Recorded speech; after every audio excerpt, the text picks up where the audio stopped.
Assalamualaikum warahmatullahi wabarakatuh.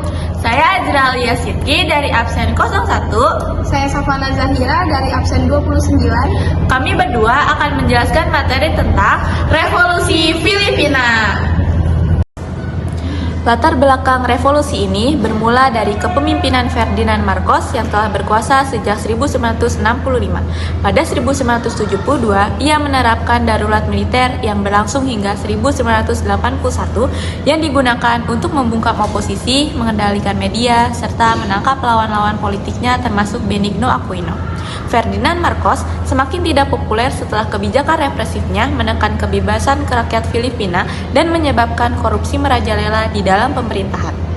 Revolusi Filipina 1986 yang dikenal sebagai Revolusi Kekuatan Rakyat atau Revolusi EDSA adalah gerakan massa yang menggulingkan rezim otoriter Ferdinand Marcos dan membawa Corazon Aquino ke tampuk kekuasaan. Revolusi ini berlangsung dari 22 hingga 25 Februari 1986 dengan jutaan warga Filipina turun ke jalan untuk menentang pemerintahan yang dianggap korupsi dan penuh dengan pelanggaran hak asasi manusia. Dengan masyarakat yang sudah kesal dengan pemerintahan Ferdinand Marcos, para masyarakat Filipina meminta kepada Benigno Aquino, yaitu musuh Ferdinand yang kalah pada saat pemilu dahulu, untuk kembali.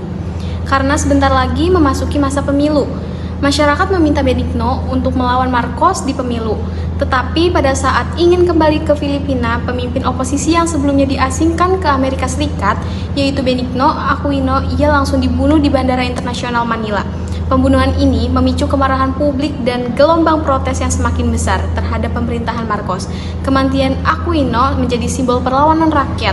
Setelah terbunuhnya Benigno, otomatis Ferdinand Marcos tidak memiliki saingan untuk mencalonkan diri di pemilu, sehingga Ferdinand Marcos kembali terpilih menjadi presiden Filipina.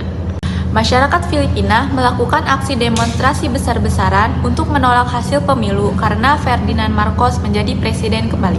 Masyarakat menolak dengan cara melakukan people power, yaitu istilah bagi suatu gerakan aksi demonstrasi massa yang ingin menggulingkan kekuasaan presiden secara paksa. Upaya gerakan ini dilakukan dengan cara aksi demonstrasi massa yang melibatkan banyak rakyat turun ke jalan. Tujuan aksi ini adalah memaksa presiden melepaskan jabatannya yang dianggap telah melanggar konstitusi negara atau penyimpangan yang berbahaya bagi negara. Setelah terjadinya peristiwa people power, diadakan lagi pemilu dan Ferdinand Marcos serta Corazon Aquino, yakni istri dari Benigno Aquino, sebagai calonnya. Pada 25 Februari, Corazon Aquino dilantik sebagai presiden Filipina di Klub Filipino. Sementara Marcos juga mencoba melangsungkan pelantikannya sendiri di Istana Malacanang. Namun, pada malam harinya, Marcos dan keluarganya dievakuasi oleh militer Amerika Serikat ke pangkalan udara Clark.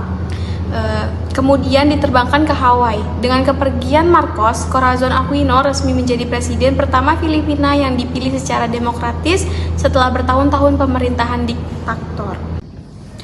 Revolusi EDSA 1986 tidak hanya mengakhiri pemerintahan Marcos yang penuh korupsi dan represi, tetapi juga menandai dimulainya era demokrasi baru di Filipina.